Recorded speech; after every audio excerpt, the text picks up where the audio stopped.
Hey folks, what's going on? This is Shadow Stars coming at you folks with another video. Prepare for a long one, folks, because there's a couple things I want to cover, and definitely don't think I'll be able to hit my under 30-minute goal that I set for my video. So without further ado, let's hop into it. The first thing I want to cover in today's video is one of the most recent filings. If you look at the SEC Edgar website, if you take a look, there was a Form 3 filing. So what we have here, we have an initial statement of beneficial ownership of securities.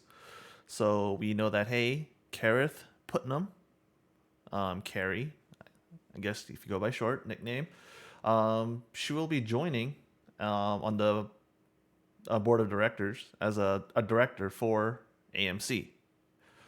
That should be occurring pretty soon, and this is just the filing to show it. Was filed on the 3rd. One other thing, just as context, think about the compensation that these directors on the board, how they're paid, how they're compensated. If you look at it, hey, they get an annual cash retainer of $150,000. Hey, another annual stock award with a calculation value of about $70,000, and annual cash retainer for non-employee directors who serve on a committee as follows. If they're on the audit committee, the chairperson or a member, either 30,000 or 10,000. If they're on the compensation committee, or if they're on the nominating and corporate governance committee, 15,000. If they're a chairperson, 10,000. If they're a member. So just keep this in mind that, hey, you got a new board member that's joining, you got a new director that's joining. Think about the money that's being spent. Just think about how much money every quarter the company is burning, that AMC is burning. If you've forgotten, here's my Excel sheet. Last quarter, they burned $200 and almost $27 million. If you average the past 3 quarters, they're burning on average $228 million. And you got more costs. You got another director that, hey, you're going to have to be paying.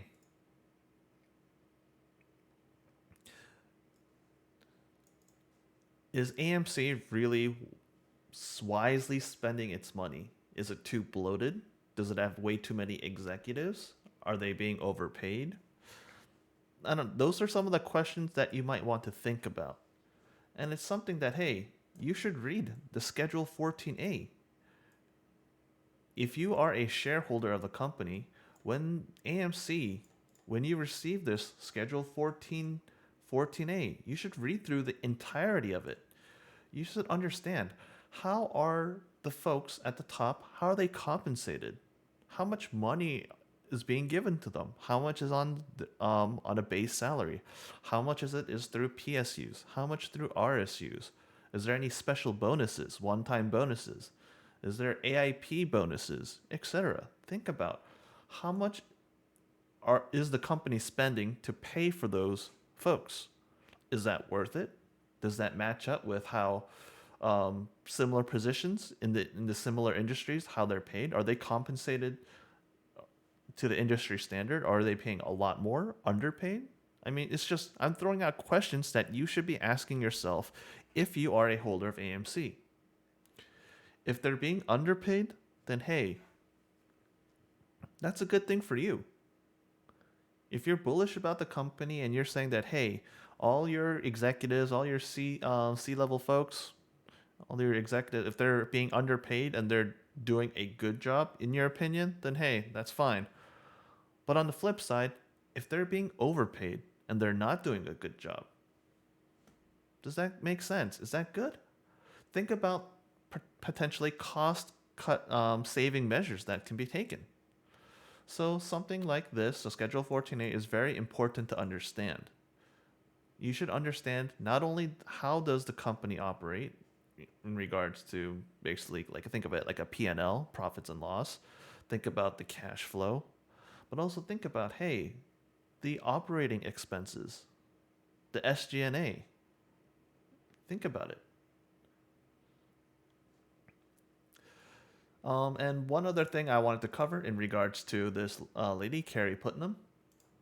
If you look, I Googled this lady's name. She was a former Sundance CEO. So she will be joining, I should say, at the start of the new year. Yeah, I forgot the exact date, but yeah, she'll be joining soon. I just pulled up her just quick Google search on on LinkedIn, so you can see her education. So supposedly Harvard University, summa cum laude. Okay, for theater, literature, history, and criticism. I'll flat out and say I don't know if that is any meaningful educational background. Yeah, it's from Harvard, but does that degree do anything? Was that going? Does that really help her in regards to how she's able to manage or do her job? I mean, we see that hey, she was an EVP at HBO, president of production at Miramax Films, CEO and executive director at Sundance Institute. What she was an executive consultant and producer, co-founder of Reframe, a media equality advocate, um, along with media arts producer, consultant, exec. Yeah, advocating for gender equity in media, and then self-employed. So I don't know.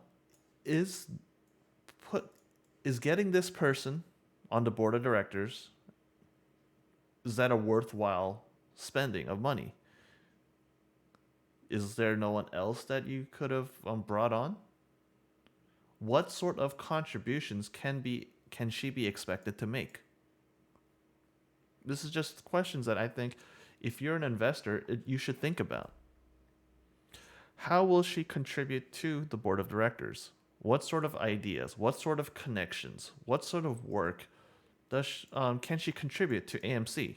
Is it worth that compensation? Director compensation. Is it worth that cash retainer of $150,000 a year? Is it worth the stock award? Is it worth the other cash retainer, depending on what committee she may not be on? Is it worth it? Just food for thought. Something that I think you folks should understand. Um, the reason why I pulled this up once more, actually,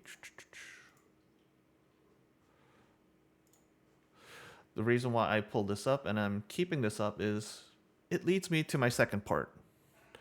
Remember that, hey, I covered the Form 4 filings of several of AMC's executives. I didn't finish all of it for the remaining executives. Still trying to do it. It takes me a little bit of time. Been busy with work, so I'm gonna try to get to it as soon as I can. Just gotta find some more time. But pulling up all the Form 4 filings, just reminds me of, hey, do you recall this person, Boss Blunts 1? This also ties in with a user request, a subscriber request of, hey, please cover a Boss Blunts video. So I'll be doing that in tomorrow's video. And actually we'll be covering something briefly of a video I saw through his Twitter feed. But remember when he wrote January 5th at 9:57 p.m. that, hey, I ride with the silverback. He bought more ape shares, according to latest filings. That's in reply to what Adam Aarons posted and saying that, hey, more AMC shares and ape units vested. That doesn't mean, I've covered this in a previous video, but that doesn't mean that he bought shares. I'm really surprised that Boss Blunt still has this up. I would be absolutely embarrassed to have this type of misinformation and nonsense. I would have, you could keep the tweet up, I guess, but then put up a clarification. Anyone who believed what Boss Blunt said about, hey, Adam Aaron buying more AMC shares or Ape shares, which is incorrect. I think, does he have? Yeah, he's a blue check mark, so it looks like he should have the ability to edit his tweets. But hey, for transparency reasons, if he's going to keep it up, then either way, he should be able to whatever retweet it or re-quote it and quote tweet it and say that, hey, clarification or update. Hey, I was wrong. Adam Aaron didn't buy more Ape shares. And the ironic thing is, furthermore, actually, you know what? Let me just pull it up this way. He's looking to create this thing called Lit Exchange LLC. And this is where I'm going to cover a brief section of his video. So, listen in. With this one. Absolutely, my friend. We're going to shake the system to its core because we didn't cause the problem. The we're not the cause. We are the cure. Period. We are the whale. We are the whale. You fucking know it, my friend. And because of everything that you just heard me say about broker dealers and market manipulation, I'm currently working since September of 2021. I'm currently working on a new broker dealer. We are not currently and not yet licensed by FINRA. I am legally obligated to tell you that Lit Exchange is not a licensed broker dealer. But we are in the development phases and we expect to be licensed by FINRA in the coming months. I'm currently working on getting my Securities Industry Essentials exam, as well as my Series 7, Series 64, no, Series 63, and Series 24 financial advisor certificates so that I can work on the floor of this broker dealer as the chief executive officer. Okay, so we know that, hey, he's putting in all that effort. He's gonna take some securities exams, so that, hey, he can help run this Lit Exchange LLC.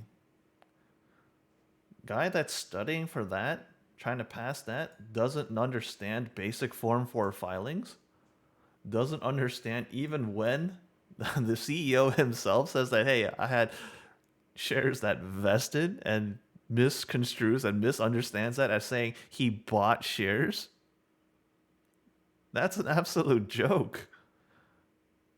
Anyone who follows this guy for DD, just on this issue alone, would, for me, raise a big, big red flag. How could you trust him?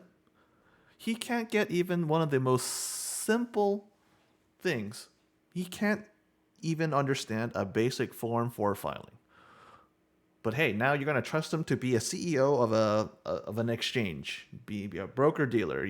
He's going to somehow pass his securities exams and various to obtain licenses. Yikes! That's just scary. I've never taken those securities license exams, so I don't know how difficult they are. I don't know. Can you just pay off the examiner? I honestly don't know how that works. I don't know how FINRA does it. But I would hope that, hey, the exams are comprehensive enough that they make sure that, hey, they cover the material so and test you properly so that, hey, the person taking the exams can demonstrate a good ability of understanding the laws and regulations, but hopefully also demonstrate the basic ability of you having some common sense and having the ability to think critically. That's just me. But yeah, I'm just gonna end it here for the section with Boss Blunts. I'll cover some of his other videos. I completely forgot that this guy had a YouTube thing, but I was reminded when some subscriber asked me to, hey, cover Boss Blunt's videos. So I'll be doing that in my next video, if not the one after that. But yeah, two things that you should be well aware of.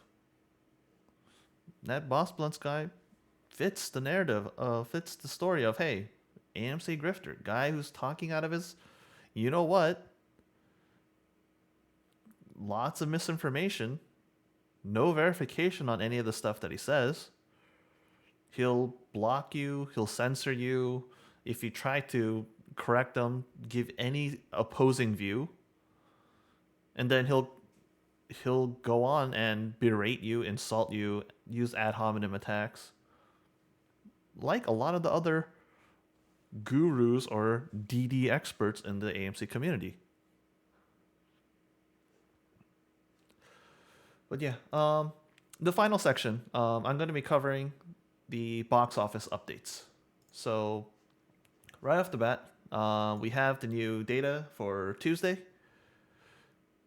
So we can see that, hey, Tuesday was a little bit better than Monday. So we're back to not single million. So now we're up to 10.7 mil for the top 10 gross. So if we compare it back to how 2022 was doing, here for full transparency, daily box office for 2022, doing significantly better. So the second week of January 2023, you have higher figures in general, initially, it looks like, than 2022. So that is good news. Now the question becomes, how long can this be sustained for? Because if we take a look, let's look at Avatar. Look at how it's been doing. It started off 53 million, and we know that, hey, Avatar was expected to be less front loaded than your other big movies, any of the Marvel, DC, comic book, whatever, those types of movies. So Avatar is expected to have longer staying power, especially given how the first Avatar performed. But nonetheless, you're not going to have a film that continues to maintain the same amount, same gross every single day for weeks on end. It's going to decrease. As more and more folks see it, you're going to have less of an audience that'll continue to see that movie. I mean, it's just logic. Yeah, sure, you can watch a movie once, twice, maybe 3, 4 times. But really, are you going to continue to watch it every week? You're going to watch it a 5th, 6th, 7th time? No.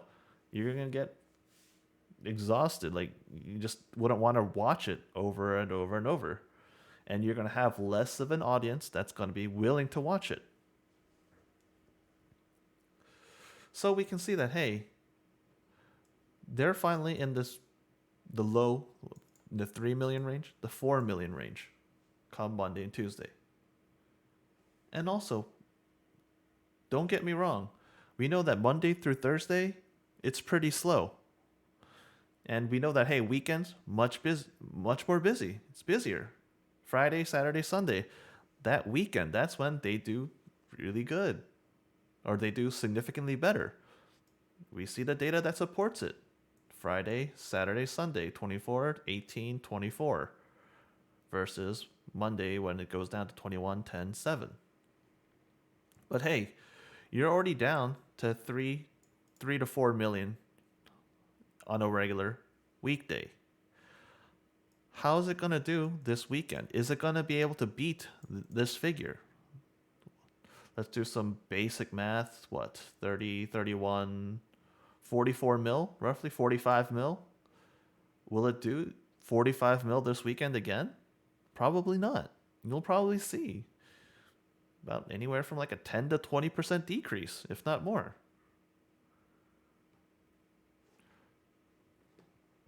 So we'll see that, hey, Avatar will continue. Maybe it won't decrease that much more from that 3 to 4 mil range on a regular weekday. But eventually, I mean, not eventually, but it's no longer going to be pulling in your 20, 24, 30 mil a day. That's just not going to happen.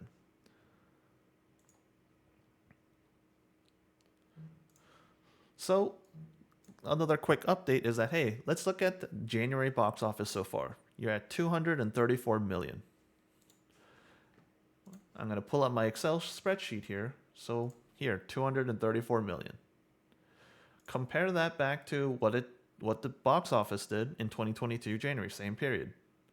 We're looking at full month here, and then obviously this is only for 11 days.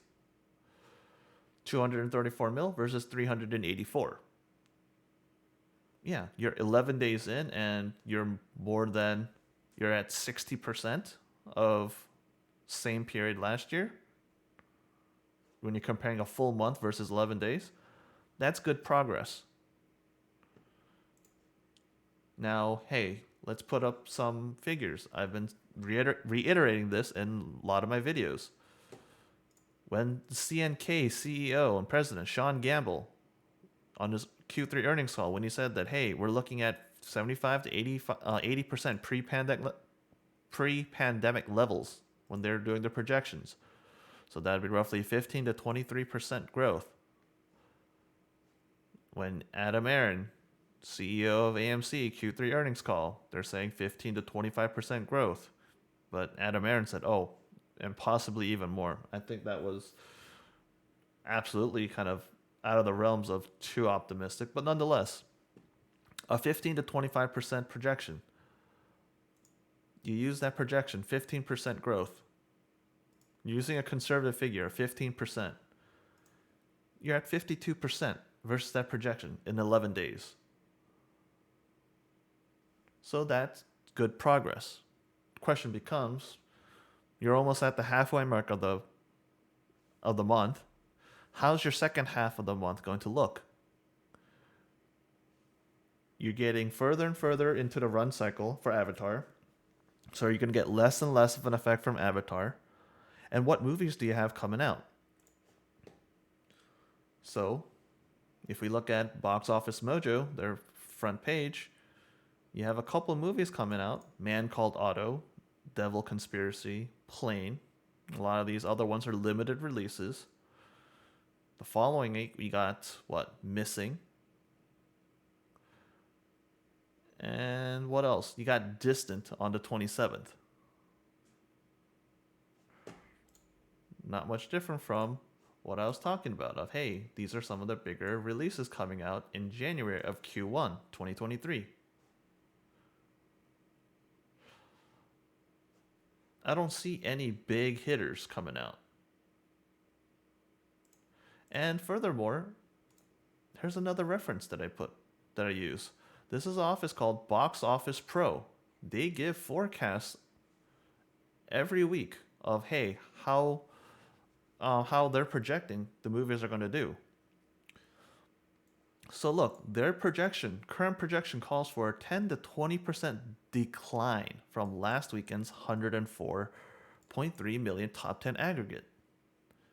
And you'll see that, hey, Avatar expected to do maybe 35 mil over the weekend. And look at some of the new releases that's going to be coming out. Plane, 7 mil over the weekend. That's not that much. Man Called Otto, 12 mil. Once again, not that much. So you don't have any real big hitters coming through. So I did simulation. I picked out basically the best case scenario. So I'm going to refer back to here.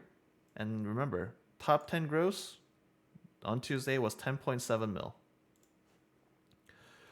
Let's project the next 2 days. Or sorry, to correct myself, we have data until January 10th. Today is the 11th, but yeah, we always know that, hey, we got 1 day lag. But January 11th and 12th, let's say they both do about 10 mil a day. So you got 20 mil. Over the weekend, remember, the projection, they were saying 10 to 20% decline of 104.3 million. So let's say, hey, 88 mil over the weekend. But remember, we don't have any other big releases coming in. So that next weekday, basically Monday through Thursday, 4 days, let's say they do about 5 mil a day. 20 mil for 4 days. Then once again, that next weekend, January 20th to the 22nd, think about another decline because you don't really have other big movies coming through. Yeah, you have Missing, but everything else, no. And you're just gonna constantly have more and more of a decline. I'm factoring in less of a decline. A lot of the times you'll see much bigger declines, more than 20-30% week over week. But hey, your best case scenario, 508, let's say 518, 519 million. Now compare that to, hey, if you are projecting a 15% growth, if you spread that out every month, hey, 518, that's much better than your 15% growth projection from 2022. But let's give you a quick little reality check. How does that compare to what it did in January 2019? I'm not even looking at January 2020. Let's say 2019. 518 is still 63%, 60, almost 4% of 2019 figures. Actually, you know what? Should we do 2022? Let's do that real quick. That of 2020.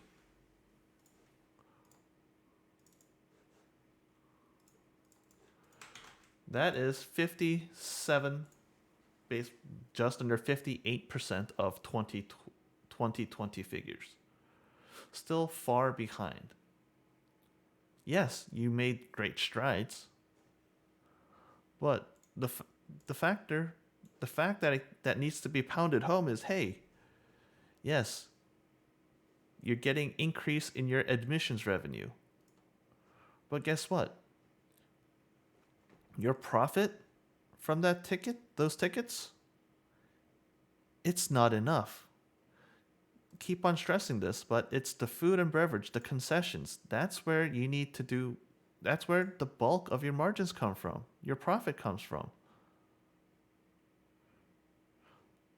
But that's also basically due to, hey, you need more folks. Your attendance needs to increase.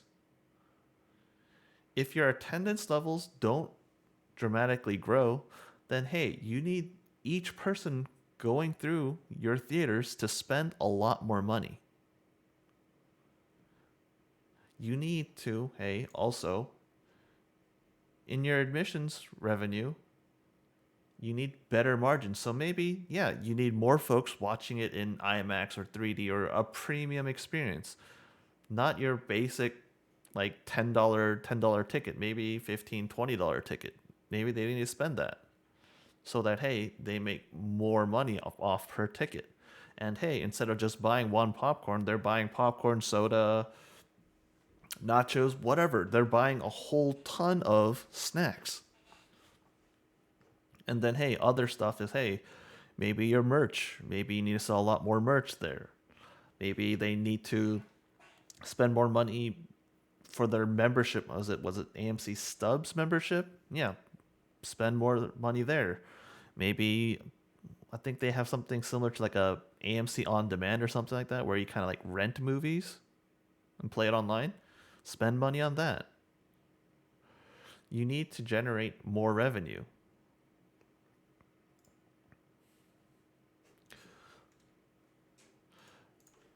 And also, just for transparency, this place also gives long-range box office forecasts. So it'll tell, hey, Plane, what's it expected to do on that opening 3-day? Low to high, 2 to 7 mil. Missing, 4 to 9 mil. They're not expecting, there's no movie that's initially coming out within the next week that's expected to really do really well. Nothing that'll put up like Avatar or anywhere near those figures. 9 to 14 mil, 4 to 9 mil, 4 to 9 mil, 2 to 7 mil. That's laughable in comparison to what Avatar or Top Gun or any of those movies did.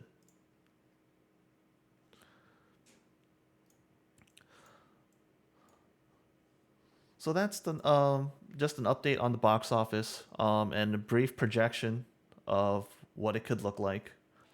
I honestly think that, hey, this projection of 518 is beyond generous. I would expect more along the lines of perhaps 400 to 450 mil. Would really have to see this weekend, see how well that tracks with the projections. But yeah, nonetheless, that's going to be the box office update. So let me clear out that stuff here. And the final section here is I just want to go over some of the comments that I've been receiving on my videos. I think that they just need to be addressed. So yeah, L Doomslayer, yes, you talked, you're the one who mentioned about Boss Blunts. He made another video. Yep, I'll be doing a reaction video to Boss Blunts. Don't worry, that'll be coming soon. I did a little covering of something I saw through his Twitter feed, so just hang tight. Now you got this guy, DJ No Play. This guy fits the typical delusional person that's absolutely stuck in the AMC play. Now, I don't blame you. I'm not mocking you if you're really in the AMC play. You took your whatever DD you did, whatever research you did, you chose to take action to buy AMC. Okay.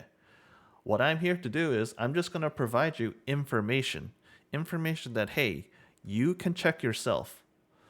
You can look at the SEC filings. I show you exactly where I'm pulling my information. SEC Edgar, Box Office Mojo, Box Office Pro. It's all the same numbers. That's free to access, not behind some sort of paywall, no paid Discord, no Patreon, no nothing. So let's fact check some of this stuff here, folks. You talk about 1 billion fake AMC tokens backed 1-to-1 of AMC stock to short AMC. Please provide your evidence. Where is there a billion tokens being backed 1-to-1? Do you have evidence of that? I'd love to see it. This is just conspiracy tinfoil hat theory. Oh, and remember, I replied to this too. Number 2, next year, double amount of movies will be shown. I already said that in my reply. Hey, you're incorrect.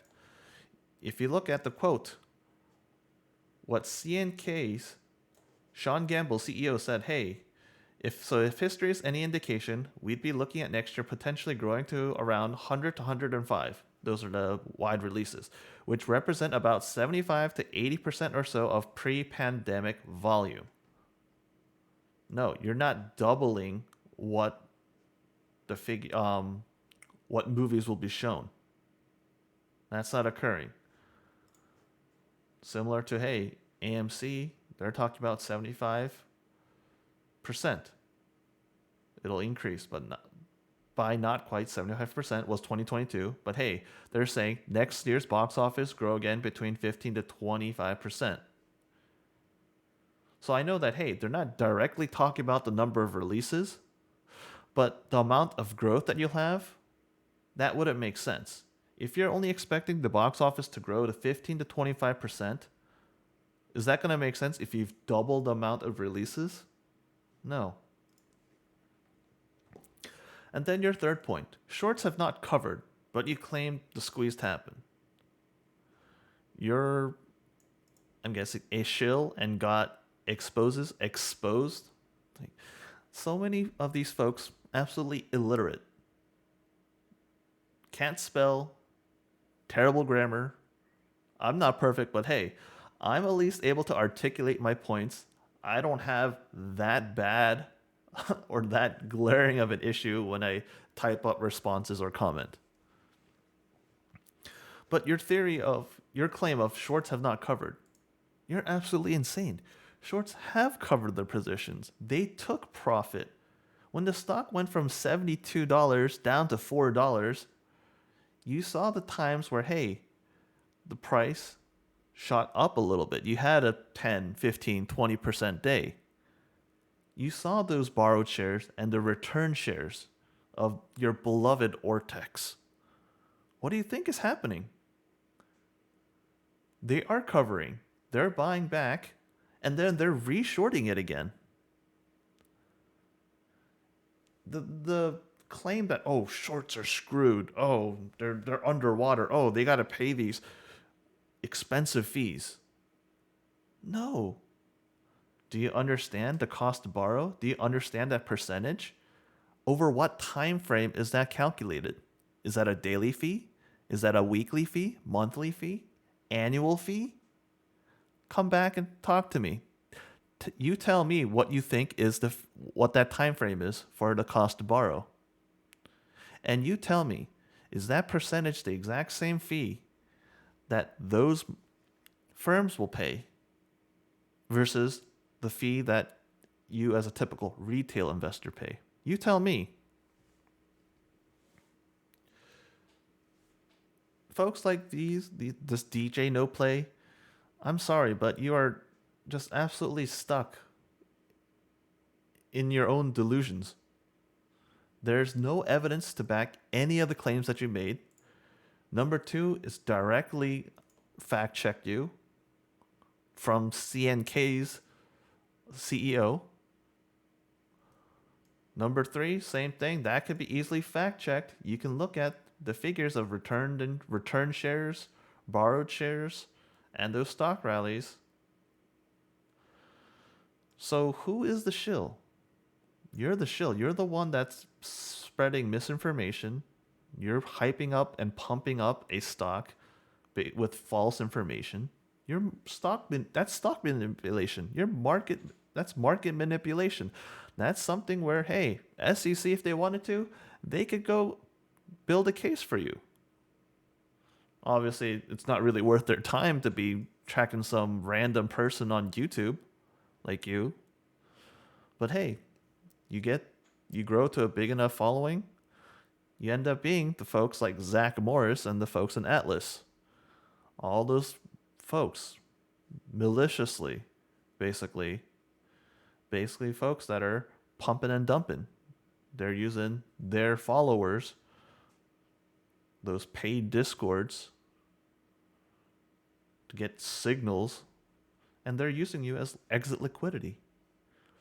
They establish their position, they hype it up to you, you buy after they already built their positions, and they're selling as you're buying into the stock.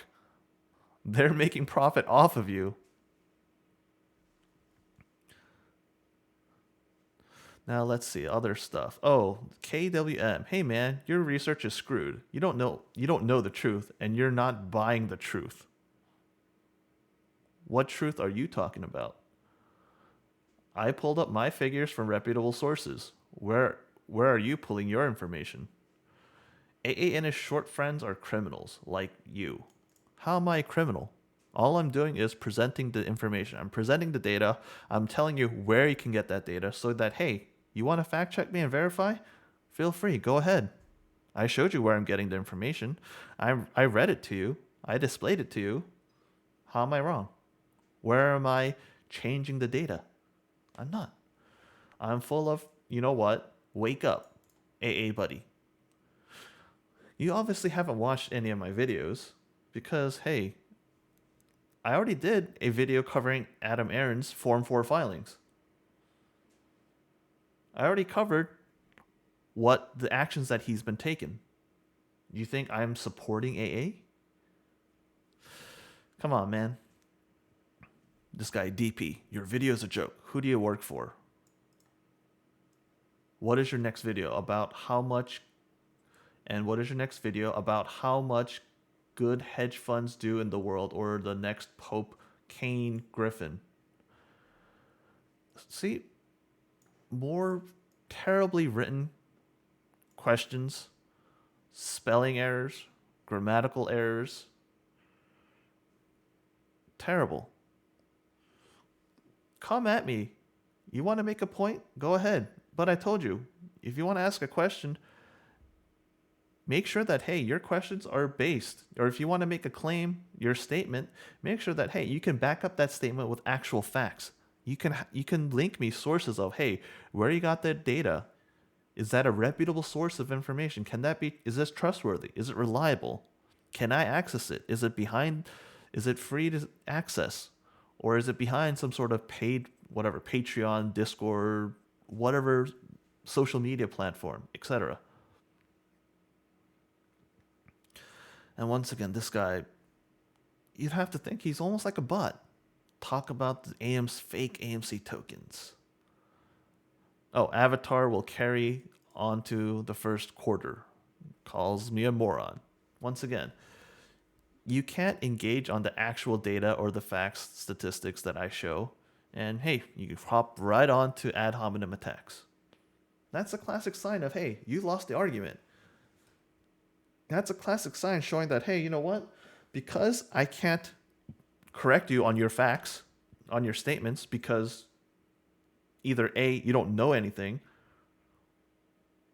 or B, because you know that you're proven wrong, but you refuse to accept it.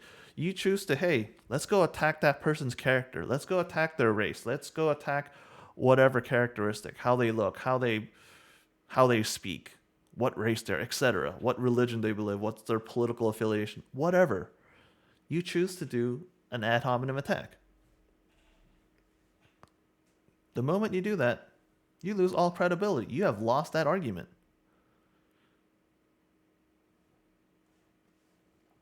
But yeah, several responses. But I mean, these folks, these trolls kind of, it's ridiculous. Like if you're really into AMC as a play, then hey, bring me your facts. Bring me the sources.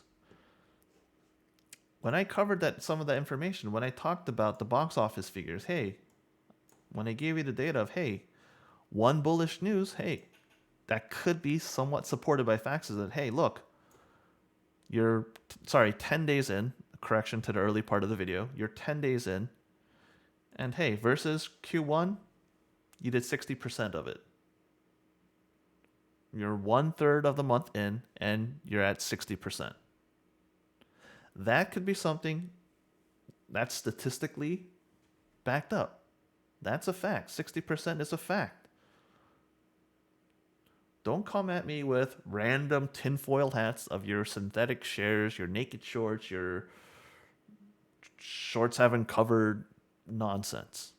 None of that stuff is backed up by evidence. You have no evidence to show me. You're guessing. You're hoping. But what I'm doing is I show you the cold hard numbers. These numbers aren't lying to you.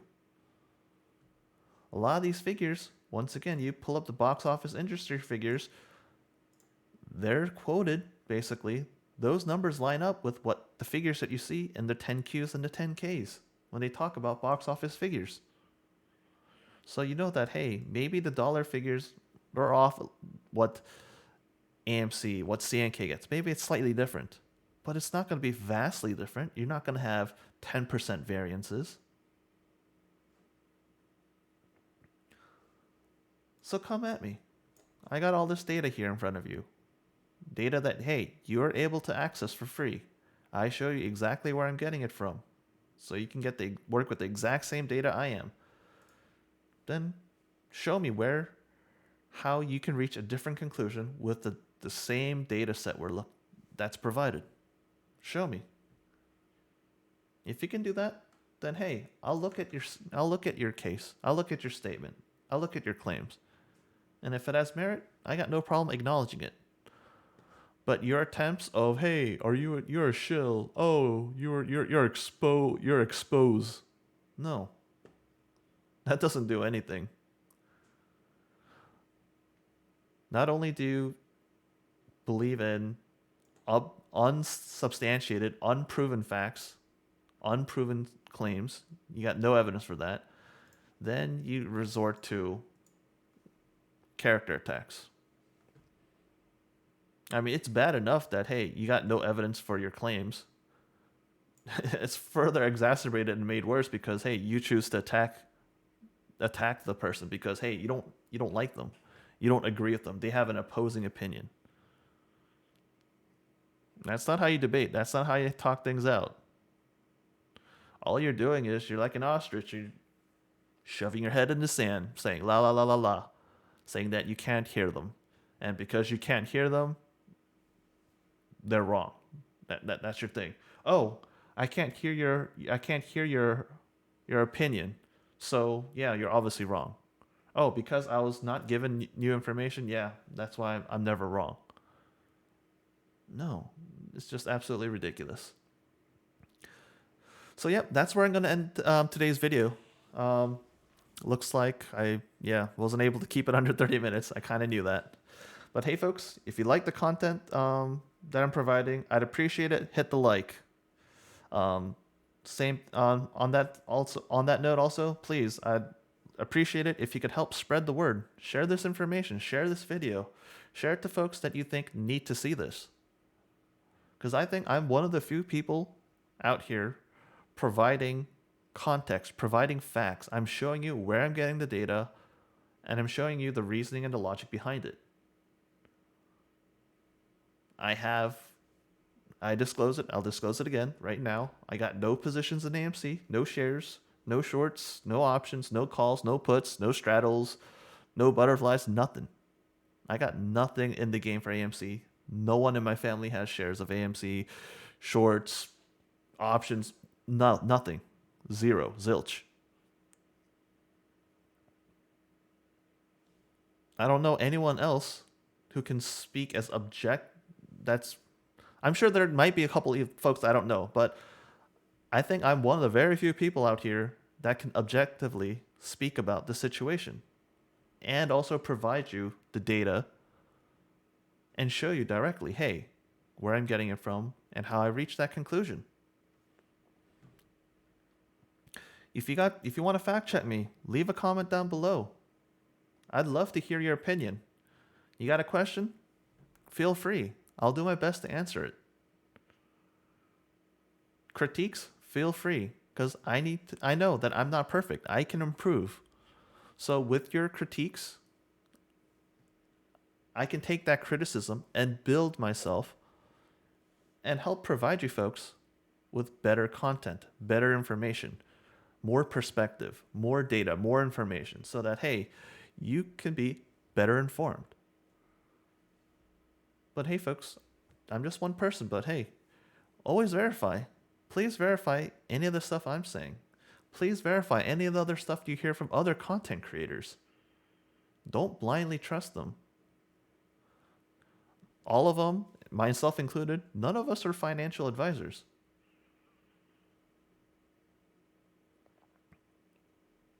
If you're really concerned, maybe you should be talking to a licensed professional financial advisor. Go to FINRA, go to BrokerCheck, check their profile, see what exams they've passed, see if they're properly licensed, see did they pass their state's licensing requirements, did they pass those exams, what's their experience, what's their background. Look all into it. It's your money. You should be well aware of if you're going to invest it, then you should be researching into, hey, is this a wise decision? If you're paying someone else to give you, provide you information, to give you professional financial advice, then hey, you should look into them. Make sure that, hey, are they legit? What sort of returns do they make? Are they providing me with good information? Are they providing me with good advice? Are they breaking any laws, etc.? All important. But that's where I'm going to end it, folks. I hope you folks have a good evening, and hope you'll be back. Hope you'll be back for my next video. Maybe tomorrow, if not the day after. Work's been actually getting a little bit busier. I'd hope it wouldn't, but it is what it is. So I still got a separate 9-to-5 job, so got to pay the bills. Until next time, folks, Shadow Stars out. Peace.